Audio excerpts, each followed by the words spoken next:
कल्पना करो, आज तुम्हारे बैंक अकाउंट में 5 लाख रुपए पड़े हैं। तुम्हें लगता है कि अब तुम फाइनेंशियली सेफ हो, लेकिन 5 साल बाद जब तुम वही बैंक अकाउंट खोलते हो तो पैसा लगभग उतना ही दिखाई देता है। थोड़ा इंटरेस्ट जरूर जुड़ा है, लेकिन जिस घर को तुम 50 लाख में खरीद सकते थे वह अब 70 लाख का हो चुका है। रोजमर्रा का खर्च बढ़ चुका है, बच्चों की पढ़ाई महंगी हो गई है और इलाज का खर्च भी पहले से कहीं ज्यादा हो गया है। तब अचानक एक सवाल दिमाग में आता है, अगर मेरा पैसा सुरक्षित था तो उसकी ताकत कम कैसे हो गई? यही वह गलती है जो लाखों लोग बिना जाने करते हैं। हम बचपन से सुनते आए हैं, पैसा बचाओ, लेकिन किसी ने यह नहीं बताया कि सिर्फ पैसा बचाना और वेल्थ बनाना दोनों अलग बातें हैं। बैंक अकाउंट जरूरी है, सेविंग्स भी जरूरी है, लेकिन अगर आपका पूरा पैसा सिर्फ वहीं पड़ा रहे तो समय के साथ इन्फ्लेशन उसकी खरीदने की ताकत कम कर सकता है।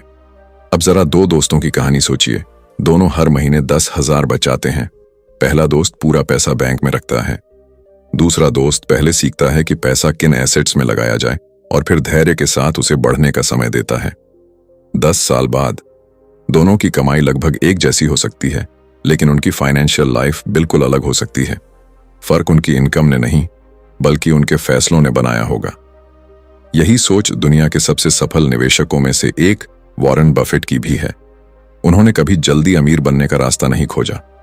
उन्होंने हमेशा ऐसे एसेट्स पर ध्यान दिया जो लंबे समय में मूल्य पैदा करें। इसलिए आज की इस वीडियो में हम किसी हॉट स्टॉक सीक्रेट फॉर्मूला या रातों रात अमीर बनने की बात नहीं करेंगे, बल्कि समझेंगे कि वॉरेन बफेट की सोच के अनुसार ऐसे 10 एसेट्स कौन से हैं जो सही समझ, धैर्य और अनुशासन के साथ लंबे समय में वेल्थ बनाने की दिशा में मदद कर सकते हैं। लेकिन एक बात का ध्यान रखिए, इस वीडियो को बीच में स्किप मत कीजिए, क्योंकि हो सकता है जिस एसेट को आप सबसे कम महत्वपूर्ण समझते हो वही आपके फाइनेंशियल फ्यूचर की सबसे बड़ी सीख बन जाए। तो चलिए सबसे पहले एक आसान सवाल से शुरुआत करते हैं। क्या सिर्फ पैसा बचाना ही काफी है, या फिर पैसे को सही जगह काम पर लगाना भी उतना ही जरूरी है? क्योंकि असली वेल्थ सिर्फ इस बात से तय नहीं होती कि आपके बैंक अकाउंट में कितना पैसा है, बल्कि इस बात से तय होती है कि आपका पैसा आपके लिए कितना काम कर रहा है। सबसे पहला एसेट है गोल्ड। जब भी इन्वेस्टमेंट की बात होती है, भारत में सबसे पहले गोल्ड का नाम जरूर आता है। शादी हो, त्योहार हो या भविष्य की चिंता, ज्यादातर परिवारों के पास थोड़ा बहुत गोल्ड जरूर होता है। लेकिन सवाल यह है, क्या सिर्फ गोल्ड खरीदकर वेल्थ बनाई जा सकती है? इसका जवाब थोड़ा संतुलित है। बफेट का ज्यादा झुकाव हमेशा ऐसे एसेट्स की तरफ रहा है जो समय के साथ नई वैल्यू पैदा करें, जैसे अच्छे बिजनेस। गोल्ड खुद को इनकम नहीं बनाता, न किराया देता है और न ही प्रॉफिट कमाकर आपको हिस्सा देता है। लेकिन इसका मतलब यह बिल्कुल नहीं है कि गोल्ड बेकार है। असल में गोल्ड का सबसे बड़ा काम वेल्थ को तेजी से बढ़ाना नहीं, बल्कि लंबे समय में उसकी परचेसिंग पावर को काफी हद तक बचाने में मदद करना है। जब अर्थव्यवस्था में अनिश्चितता बढ़ती है या इन्फ्लेशन का असर दिखाई देता है, तब कई लोग अपने पोर्टफोलियो में गोल्ड भी शामिल करते हैं। यही वजह है कि इसे डाइवर्सिफिकेशन का एक अच्छा विकल्प माना जाता है। मान लीजिए किसी परिवार ने अपनी सारी बचत सिर्फ एक ही जगह लगा दी। अगर उस इन्वेस्टमेंट में बड़ी गिरावट आ जाए तो पूरा फाइनेंशियल प्लान प्रभावित हो सकता है। लेकिन अगर पैसे को अलग अलग तरह के एसेट्स में समझदारी से बांटा गया हो तो रिस्क कुछ हद तक कम किया जा सकता है। गोल्ड इसी संतुलन का एक हिस्सा बन सकता है, लेकिन यहां एक आम गलती होती है। कई लोग यह मान लेते हैं कि गोल्ड की कीमत हमेशा बढ़ती ही रहेगी, जबकि सच्चाई यह है कि किसी भी एसेट की तरह गोल्ड की कीमत भी ऊपर नीचे हो सकती है। इसलिए केवल इस उम्मीद में गोल्ड खरीदना कि इसका रिटर्न हमेशा शानदार रहेगा, सही सोच नहीं है। अगर आपका पूरा पैसा सिर्फ गोल्ड में लगा है तो यह भी संतुलित रणनीति नहीं मानी जाएगी। वहीं अगर कोई व्यक्ति अपने लंबे फाइनेंशियल प्लान में रिस्क को संतुलित रखने के लिए थोड़ा गोल्ड रखता है तो यह एक व्यावहारिक फैसला हो सकता है। याद रखिए, गोल्ड वेल्थ बनाने की मशीन नहीं है, लेकिन वेल्थ को संतुलित रखने वाला एक महत्वपूर्ण एसेट जरूर हो सकता है। दूसरा एसेट है रियल एस्टेट। भारत में अगर किसी से पूछा जाए कि सबसे अच्छा इन्वेस्टमेंट क्या है, तो बहुत से लोग बिना सोचे कहेंगे जमीन या मकान। और सच कहें तो कई लोगों ने रियल एस्टेट से अच्छी वेल्थ भी बनाई है।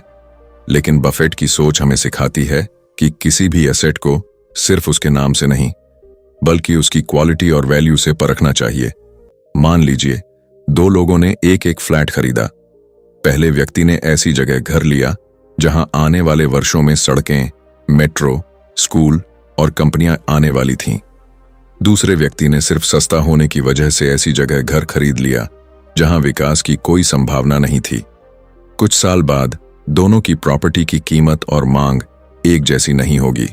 यानी रियल एस्टेट में सिर्फ प्रॉपर्टी खरीदना ही नहीं, सही लोकेशन चुनना भी उतना ही महत्वपूर्ण है। रियल एस्टेट का एक बड़ा फायदा यह है कि अगर प्रॉपर्टी सही जगह पर हो तो उसकी कीमत समय के साथ बढ़ सकती है। इसके अलावा अगर उसे किराए पर दिया जाए तो रेंटल इनकम के रूप में नियमित कैश फ्लो भी मिल सकता है। लेकिन इसके साथ कुछ चुनौतियां भी हैं। रियल एस्टेट तुरंत नहीं बिकता। अगर आपको अचानक पैसों की जरूरत पड़ जाए तो हो सकता है प्रॉपर्टी बेचने में कई महीने लग जाए। इसे ही लिक्विडिटी की समस्या कहते हैं। एक और बड़ी गलती लोग लोन लेकर करते हैं। कई लोग अपनी क्षमता से ज्यादा बड़ा होम लोन ले लेते हैं। शुरुआत में ईएमआई संभालना आसान लगता है, लेकिन अगर इनकम कम हो जाए या कोई इमरजेंसी आ जाए तो वही लोन तनाव का कारण बन सकता है। इसके अलावा मेंटेनेंस, प्रॉपर्टी टैक्स और मरम्मत जैसे खर्च भी समय समय पर आते रहते हैं। इसीलिए रियल एस्टेट हर व्यक्ति के लिए सही विकल्प हो ऐसा जरूरी नहीं है। अगर आपकी फाइनेंशियल सिचुएशन मजबूत है, लंबी अवधि का सोच रखते हैं और प्रॉपर्टी को अच्छी तरह समझकर खरीदते हैं तो यह एक अच्छा एसेट बन सकता है। लेकिन अगर सिर्फ दूसरों को देखकर या जल्दी प्रॉफिट कमाने की उम्मीद में प्रॉपर्टी खरीदी जाए तो फैसला गलत भी साबित हो सकता है। सबसे बड़ी सीख यह है कि रियल एस्टेट में पैसा लगाने से पहले लोकेशन, लोन और लॉन्ग टर्म प्लानिंग, इन तीनों पर बराबर ध्यान देना चाहिए। एसेट नंबर 3, क्वालिटी स्टॉक्स, अच्छी कंपनियों के शेयर।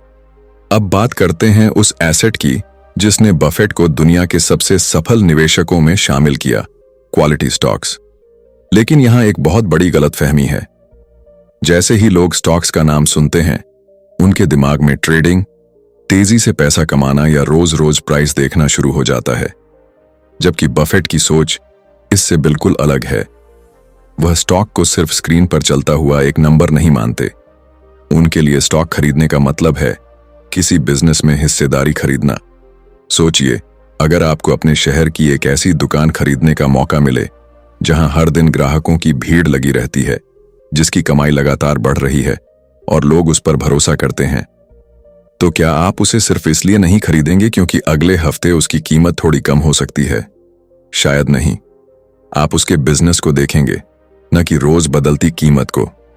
यही सोच क्वालिटी स्टॉक्स पर भी लागू होती है। बफेट हमेशा पहले बिजनेस को समझते हैं और उसके बाद ही स्टॉक खरीदने के बारे में सोचते हैं। वह ऐसी कंपनियां पसंद करते हैं जिनका बिजनेस मजबूत हो, जिनके प्रोडक्ट्स या सर्विसेज की लंबे समय तक मांग बनी रहे और जिन्हें आसानी से कोई दूसरा बिजनेस पीछे न छोड़ सके। इसी मजबूत बढ़त को आसान भाषा में इकोनॉमिक मोट कहा जाता है। लेकिन सबसे बड़ी गलती क्या होती है? कई लोग किसी दोस्त की टिप, सोशल मीडिया की पोस्ट या व्हाट्सएप मैसेज देखकर स्टॉक खरीद लेते हैं, बिना यह जाने कि कंपनी करती क्या है, कमाती कितना है और भविष्य कैसा हो सकता है। यह इन्वेस्टिंग नहीं, बल्कि अनुमान लगाना है। अगर आप किसी कंपनी को समझ ही नहीं सकते तो उसमें सिर्फ दूसरों की बात सुनकर पैसा लगाना समझदारी नहीं है। इसलिए बफेट हमेशा अपनी सर्कल ऑफ कॉम्पिटेंस, यानी जिस चीज को आप अच्छी तरह समझते हैं, उसी के भीतर रहने पर जोर देते हैं। याद रखिए, अच्छे स्टॉक्स चुनना आसान नहीं है। इसके लिए सीखना, रिसर्च करना और धैर्य रखना पड़ता है। लेकिन अगर कोई व्यक्ति यह समय नहीं दे सकता, तो क्या उसके लिए वेल्थ बनाने का कोई आसान और बेहतर तरीका है? बिल्कुल है। अगले एसेट में समझते हैं। Asset number 4, mutual funds. अगर आपको अच्छे स्टॉक्स चुनने का अनुभव नहीं है या आपके पास हर कंपनी को समझने और रिसर्च करने का समय नहीं है, तो इसका मतलब यह बिल्कुल नहीं कि आप इन्वेस्टिंग शुरू ही नहीं कर सकते। यहीं पर आता है चौथा asset, mutual funds. Mutual fund को आसान भाषा में समझें तो यह कई लोगों के पैसों का एक बड़ा पूल होता है। इस पैसे को प्रोफेशनल फंड मैनेजर्स अलग अलग स्टॉक्स या दूसरे इन्वेस्टमेंट्स में लगाते हैं। यानी आपको हर कंपनी को खुद चुनने की जरूरत नहीं पड़ती। मान लीजिए आपके पास एक टोकरी है। अगर उसमें सिर्फ एक ही आम रखा हो और वह खराब निकल जाए तो आपका पूरा नुकसान हो जाएगा। लेकिन अगर उसी टोकरी में अलग अलग अच्छे आम हों तो एक खराब होने पर भी बाकी बचे रहते हैं। इसी तरह म्यूचुअल फंड में आपका पैसा कई कंपनियों में बंटा होता है। इसे ही डाइवर्सिफिकेशन कहा जाता है, जो रिस्क को कुछ हद तक कम करने में मदद करता है। लेकिन यहां एक बहुत बड़ी गलतफहमी है। कई लोग सोचते हैं कि एसआईपी ही इन्वेस्टमेंट है, जबकि सच्चाई यह है कि एसआईपी कोई एसेट नहीं बल्कि इन्वेस्टमेंट करने का एक तरीका है। आप हर महीने थोड़ा थोड़ा पैसा म्यूचुअल फंड में निवेश करते हैं। इसी प्रक्रिया को एसआईपी कहा जाता है। एक और बात हमेशा याद रखिए, म्यूचुअल फंड में भी रिटर्न कभी गारंटीड नहीं होता। अगर मार्केट ऊपर जाएगा तो अच्छा रिटर्न मिल सकता है, लेकिन अगर मार्केट में गिरावट आती है तो आपके इन्वेस्टमेंट की वैल्यू कुछ समय के लिए कम भी हो सकती है। इसलिए म्यूचुअल फंड को शॉर्ट टर्म नहीं बल्कि लॉन्ग टर्म सोच के साथ देखना ज्यादा समझदारी होती है। म्यूचुअल फंड उन लोगों के लिए अच्छा विकल्प हो सकता है जो नियमित निवेश करना चाहते हैं लेकिन खुद स्टॉक्स चुनने की जिम्मेदारी नहीं लेना चाहते। वहीं अगर आपको कंपनियों का गहरा विश्लेषण करने में रुचि है और आप समय दे सकते हैं तो आप सीधे स्टॉक्स का रास्ता भी चुन सकते हैं। अब सवाल यह है, अगर म्यूचुअल फंड्स इतने अच्छे हैं तो वॉरेन बफेट बार बार एक खास तरह के फंड की ही सिफारिश क्यों करते हैं? आखिर इंडेक्स फंड में ऐसी क्या खास बात है? आइए अब समझते हैं पांचवें एसेट के बारे में। Asset number 5, index funds. अगर बफेट से पूछा जाए कि एक ऐसा इन्वेस्टमेंट कौन सा है जो ज्यादातर बिगिनर्स के लिए समझना आसान हो, तो उनकी सोच अक्सर लो कॉस्ट इंडेक्स फंड्स की तरफ जाती है। इसका कारण बहुत सीधा है। मान लीजिए आपको यह तय करना है कि भारत की सबसे अच्छी कंपनी कौन सी होगी। यह आसान काम नहीं है। आज जो कंपनी आगे है, हो सकता है 10 साल बाद वह पीछे रह जाए। लेकिन अगर आप एक एक कंपनी चुनने की बजाय देश की कई बड़ी और मजबूत कंपनियों में एक साथ निवेश कर सकें तो क्या होगा? यही काम एक इंडेक्स फंड करता है। उदाहरण के लिए, अगर कोई इंडेक्स फंड किसी बड़े मार्केट इंडेक्स को फॉलो करता है तो आपका पैसा उस इंडेक्स में शामिल कई कंपनियों में अपने आप बंट जाता है। यानी आपको हर कंपनी को अलग अलग चुनने की जरूरत नहीं पड़ती। इंडेक्स फंड्स की सबसे बड़ी ताकत है लो कॉस्ट, क्योंकि इनमें लगातार कंपनियों को चुनने और बदलने की कोशिश कम होती है, इसलिए इनका खर्च भी आमतौर पर कम रहता है। और लंबे समय में छोटे छोटे खर्चों का अंतर भी आपके कुल रिटर्न पर असर डाल सकता है। लेकिन इसका मतलब यह बिल्कुल नहीं कि इंडेक्स फंड में कभी नुकसान नहीं होगा। अगर पूरा मार्केट नीचे जाएगा तो इंडेक्स फंड की वैल्यू भी कुछ समय के लिए कम हो सकती है। इसलिए इसमें निवेश करने वाले व्यक्ति को धैर्य रखना पड़ता है। जो लोग हर हफ्ते या हर महीने रिटर्न देखने लगते हैं, उनके लिए यह तरीका मानसिक रूप से कठिन हो सकता है। याद रखिए, कंपाउंडिंग को अपना असर दिखाने के लिए समय चाहिए। जितना ज्यादा समय आप अपने निवेश को देते हैं, उतना ही समय आपके पैसे को आपके लिए काम करने का मौका मिलता है। इंडेक्स फंड उन लोगों के लिए एक अच्छा विकल्प हो सकता है जो सरल, कम खर्च वाला और लंबे समय का निवेश करना चाहते हैं। लेकिन हर पैसा सिर्फ ग्रोथ वाले एसेट्स में लगाना भी सही नहीं होता। कभी कभी जीवन में ऐसी भी जरूरत होती है जहां लोगों की पहली प्राथमिकता तेज रिटर्न नहीं बल्कि अपेक्षाकृत अधिक स्थिरता और नियमित आय होती है। ऐसे समय में एक अलग तरह का एसेट काम आता है। Asset number 6, bonds, government securities. अब तक हमने ऐसे एसेट्स की बात की जिनका उद्देश्य लंबे समय में वेल्थ बढ़ाना हो सकता है, लेकिन हर व्यक्ति की जरूरत एक जैसी नहीं होती। कुछ लोगों के लिए सबसे महत्वपूर्ण बात होती है पूंजी की सुरक्षा और अपेक्षाकृत स्थिर आय। ऐसे में बॉन्ड्स और गवर्नमेंट सिक्योरिटीज की भूमिका शुरू होती है। इसे एक आसान उदाहरण से समझते हैं। मान लीजिए आपका एक भरोसेमंद दोस्त कुछ समय के लिए आपसे पैसे उधार लेता है और वादा करता है कि तय समय बाद वह आपका पैसा ब्याज के साथ वापस करेगा। बॉन्ड भी कुछ इसी तरह काम करता है। फर्क सिर्फ इतना है कि यहां आप किसी कंपनी या सरकार को पैसा उधार दे रहे होते हैं। अगर बॉन्ड किसी मजबूत और भरोसेमंद संस्था या सरकार का है तो उसे कई लोग अपेक्षाकृत सुरक्षित मानते हैं, लेकिन इसका मतलब यह बिल्कुल नहीं कि हर बॉन्ड पूरी तरह रिस्क फ्री होता है। यहां दो बातें समझना बहुत जरूरी है। पहली है इंटरेस्ट रेट रिस्क। अगर भविष्य में ब्याज दरें बढ़ जाती हैं तो पहले से जारी कुछ बॉन्ड्स की कीमत कम हो सकती है। दूसरी है क्रेडिट रिस्क। अगर किसी कंपनी की आर्थिक स्थिति खराब हो जाए तो वह समय पर भुगतान करने में कठिनाई का सामना कर सकती है। इसलिए हर बॉन्ड एक जैसा नहीं होता। यही कारण है कि बॉन्ड्स उन लोगों के लिए अधिक उपयुक्त हो सकते हैं जिनकी प्राथमिकता बहुत अधिक रिटर्न नहीं बल्कि अपने पोर्टफोलियो में कुछ स्थिरता जोड़ना है। वहीं अगर कोई युवा निवेशक बहुत लंबे समय के लक्ष्य के साथ शुरुआत कर रहा है तो वह केवल बॉन्ड्स पर निर्भर रहकर शायद अपनी वेल्थ ग्रोथ की पूरी क्षमता का लाभ न उठा पाए। सबसे बड़ी सीख यह है कि हर एसेट का अपना एक अलग काम होता है। कुछ एसेट्स ग्रोथ देते हैं, कुछ स्टेबिलिटी, और समझदार निवेशक दोनों के बीच संतुलन बनाने की कोशिश करते हैं। लेकिन अब हम उस एसेट की बात करने वाले हैं जिसे बफेट सबसे ज्यादा महत्व देते हैं, क्योंकि उनके अनुसार अगर कोई चीज लगातार कैश फ्लो पैदा कर सकती है तो वह लंबे समय में असली वेल्थ बनाने की मजबूत नींव बन सकती है। Asset number 7, cash generating business, cash flow देने वाला बिजनेस। बफेट की सबसे बड़ी वेल्थ सिर्फ इसलिए नहीं बनी कि उन्होंने स्टॉक्स खरीदे। उन्होंने हमेशा ऐसे बिजनेस को महत्व दिया जो सालों तक लगातार कैश फ्लो और वैल्यू पैदा कर सकें, क्योंकि उनके अनुसार असली एसेट वही है जो समय समय पर आपके लिए कमाई करता रहे। इसे एक आसान उदाहरण से समझते हैं। मान लीजिए 2 लोग हैं। पहला व्यक्ति हर महीने नौकरी करके सैलरी कमाता है। जैसे ही वह काम करना बंद करेगा उसकी इनकम भी रुक सकती है। वहीं दूसरा व्यक्ति एक छोटा सा बिजनेस चलाता है। अगर उसका बिजनेस ग्राहकों की समस्या हल कर रहा है और लगातार कमाई कर रहा है तो उसके पास कैश फ्लो आने की संभावना बनी रहती है।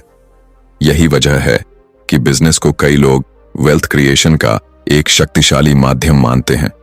लेकिन इसका मतलब यह बिल्कुल नहीं कि हर बिजनेस सफल हो जाएगा। भारत में हर साल हजारों नए बिजनेस शुरू होते हैं, लेकिन उनमें से कई कुछ वर्षों के भीतर बंद भी हो जाते हैं। इसलिए सिर्फ बिजनेस शुरू करना ही काफी नहीं है।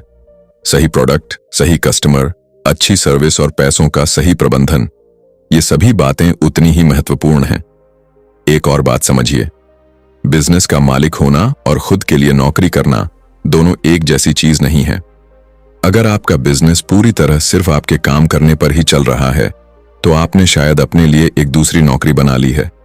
लेकिन अगर आपने ऐसी सिस्टम बनाई है जहां बिजनेस आपकी मौजूदगी के बिना भी धीरे धीरे आगे बढ़ सकता है तो वही उसकी असली ताकत है। इसे ही आसान भाषा में स्केलेबिलिटी कहा जाता है। हालांकि बिजनेस में रिस्क भी कम नहीं होता। इसमें समय, मेहनत, धैर्य और कई बार पैसा भी लगाना पड़ता है। इसलिए केवल दूसरों को देखकर बिजनेस शुरू करना समझदारी नहीं है। पहले सीखिए, छोटे स्तर से शुरुआत कीजिए और अनुभव के साथ आगे बढ़िए। सबसे बड़ी सीख यह है कि ऐसा बिजनेस जो लोगों की समस्या हल करे और लगातार कैश फ्लो पैदा करे, लंबे समय में एक बहुत मूल्यवान एसेट बन सकता है। लेकिन अगर आपके पास बिजनेस शुरू करने के लिए अभी पैसा नहीं है तो क्या इसका मतलब है कि वेल्थ बनाने का रास्ता बंद हो गया? बिल्कुल नहीं, क्योंकि अगला एसेट ऐसा है जिसे कोई मार्केट क्रैश, इन्फ्लेशन या इकोनॉमिक स्लो डाउन आपसे आसानी से नहीं छीन सकता। Asset number 8, high income skills. अगर कोई आपसे पूछे कि ऐसा कौन सा एसेट है जिसे कोई चुरा नहीं सकता, मार्केट क्रैश खत्म नहीं कर सकता और जिसकी वैल्यू सही तरीके से सीखने पर समय के साथ बढ़ भी सकती है, तो उसका जवाब है आपकी स्किल्स। बफेट हमेशा खुद को बेहतर बनाने पर जोर देते रहे हैं, खासकर कम्युनिकेशन और लगातार सीखने की आदत पर, क्योंकि अगर आपकी कमाने की क्षमता बढ़ती है तो भविष्य में निवेश करने की क्षमता भी अपने आप बढ़ने लगती है। जरा सोचिए, अगर 2 लोगों के पास 50,000 हैं तो दोनों एक जैसा निवेश कर सकते हैं। लेकिन अगर कुछ साल बाद एक व्यक्ति की इनकम 50,000 से बढ़कर RS 1 लाख हो जाए जबकि दूसरे की इनकम वहीं रह जाए, तो लंबे समय में किसके पास वेल्थ बनाने के ज्यादा अवसर होंगे? यही वजह है कि इनकम बढ़ाना भी इन्वेस्टिंग जर्नी का एक महत्वपूर्ण हिस्सा है। आज के समय में ऐसी कई स्किल्स हैं जिनकी मांग लगातार बढ़ रही है, जैसे sales, communication, AI skills, digital marketing. Programming, video editing, public speaking, writing और नेगोशिएशन। इन स्किल्स की मदद से आप बेहतर नौकरी पा सकते हैं, फ्रीलांसिंग कर सकते हैं या अपना बिजनेस भी शुरू कर सकते हैं। लेकिन यहां भी एक आम गलती होती है। कई लोग नई स्किल सीखना शुरू तो कर देते हैं, लेकिन कुछ दिनों बाद ही छोड़ देते हैं क्योंकि तुरंत परिणाम नहीं मिलते।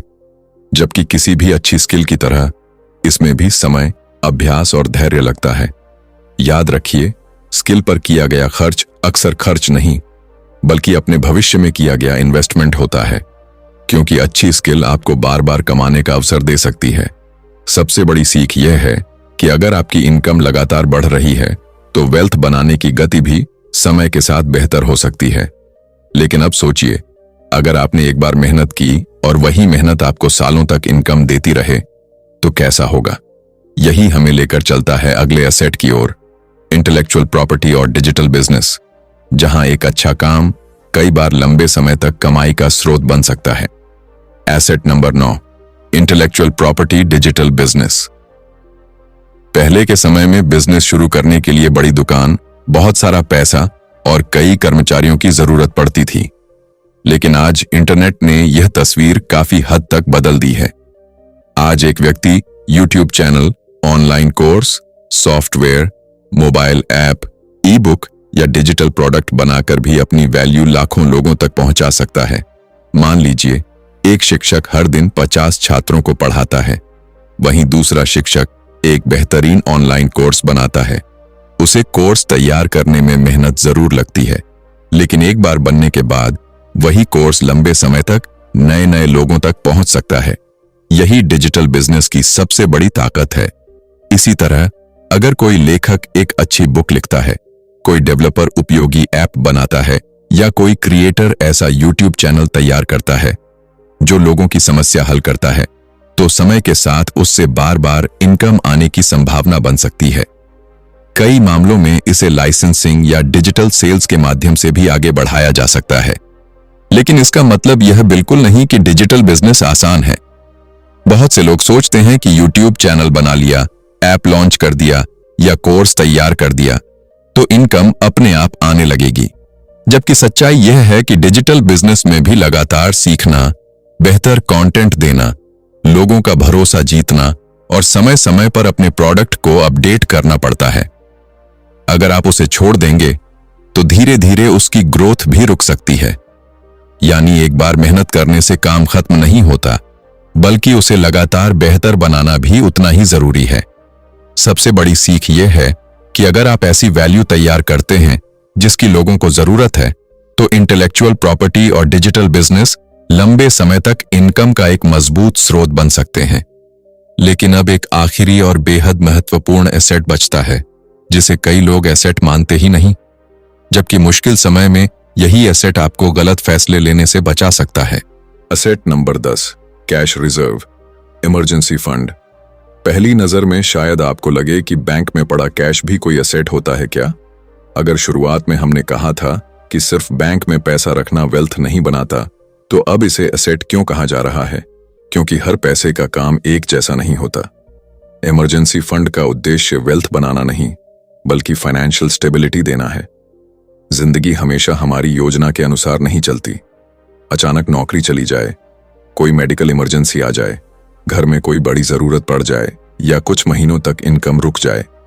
ऐसे समय में अगर आपके पास इमरजेंसी फंड नहीं है तो आपको मजबूरी में अपने इन्वेस्टमेंट्स बेचने पड़ सकते हैं या महंगा लोन लेना पड़ सकता है।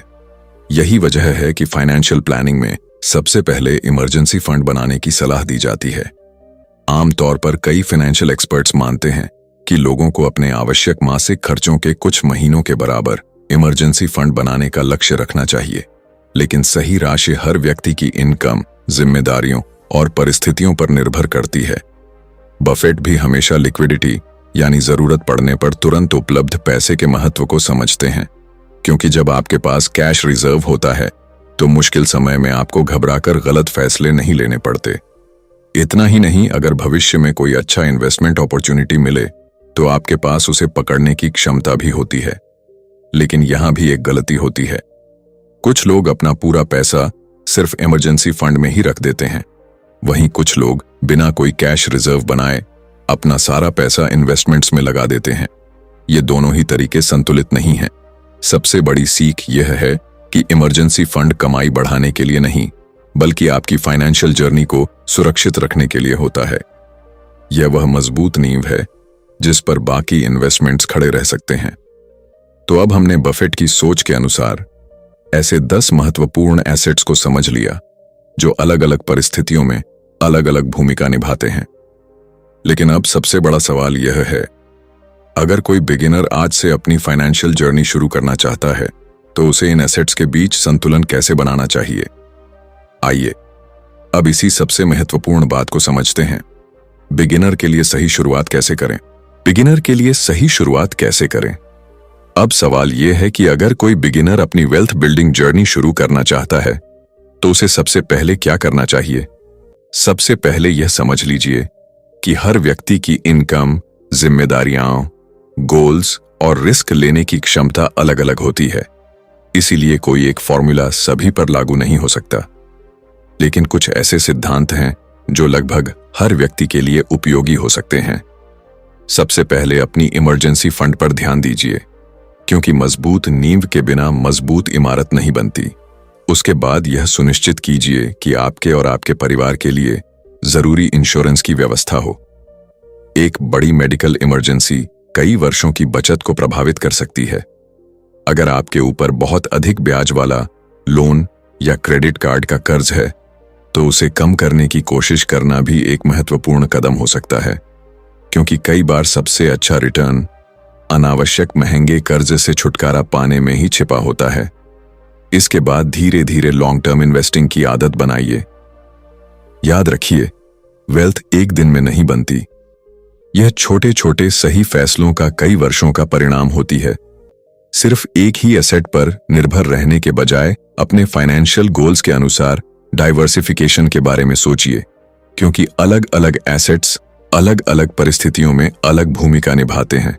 और एक बात जिसे लोग अक्सर सबसे ज्यादा नजरअंदाज करते हैं, अपनी स्किल्स पर लगातार काम करते रहिए।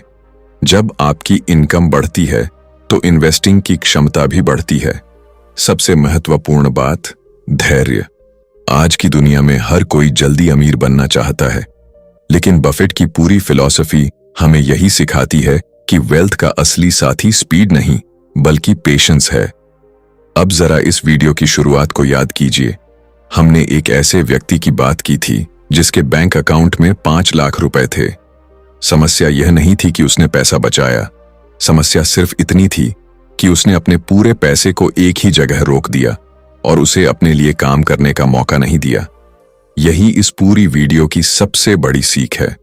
बैंक अकाउंट जरूरी है, सेविंग्स जरूरी है, इमरजेंसी फंड भी जरूरी है, लेकिन लंबे समय में वेल्थ बनाने के लिए यह समझना और भी ज्यादा जरूरी है कि कौन सा एसेट किस काम के लिए है। गोल्ड संतुलन दे सकता है, रियल एस्टेट कैश फ्लो और वैल्यू दे सकता है, क्वालिटी स्टॉक्स और इंडेक्स फंड्स लंबे समय की ग्रोथ का हिस्सा बन सकते हैं, बॉन्ड्स स्थिरता जोड़ सकते हैं, बिजनेस और डिजिटल एसेट्स इनकम के नए रास्ते बना सकते हैं, और सबसे बड़ा एसेट आपकी अपनी स्किल्स हैं जिन्हें कोई आपसे छीन नहीं सकता। आज की वीडियो खत्म करने से पहले मैं आपको सिर्फ 3 छोटे एक्शन स्टेप्स देना चाहता हूं। पहला, आज ही बैठकर लिखिए कि आपका पैसा अभी किन किन जगहों पर रखा हुआ है। दूसरा, खुद से पूछिए कि उनमें से कौन सा पैसा सिर्फ पड़ा हुआ है और कौन सा आपके लिए काम कर रहा है। तीसरा, हर महीने अपनी इनकम का थोड़ा सा हिस्सा सीखने और लॉन्ग टर्म इन्वेस्टिंग की आदत बनाने के लिए अलग रखिए। याद रखिए, असली सवाल यह नहीं है कि आपके बैंक अकाउंट में कितना पैसा है।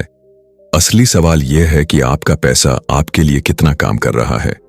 अगर आज की वीडियो से आपको कुछ नया सीखने को मिला हो तो इसे अपने दोस्तों और परिवार के साथ जरूर शेयर कीजिए, ताकि वे भी पैसे को सिर्फ बचाने नहीं बल्कि समझदारी से काम पर लगाने की सोच विकसित कर सकें। और अगर आप ऐसी ही आसान भाषा में फाइनेंस, इन्वेस्टिंग और वॉरेन बफेट जैसी महान हस्तियों की वेल्थ बिल्डिंग फिलॉसफी सीखना चाहते हैं तो चैनल को सब्सक्राइब करना बिल्कुल मत भूलिए। मिलते हैं अगली वीडियो में। धन्यवाद।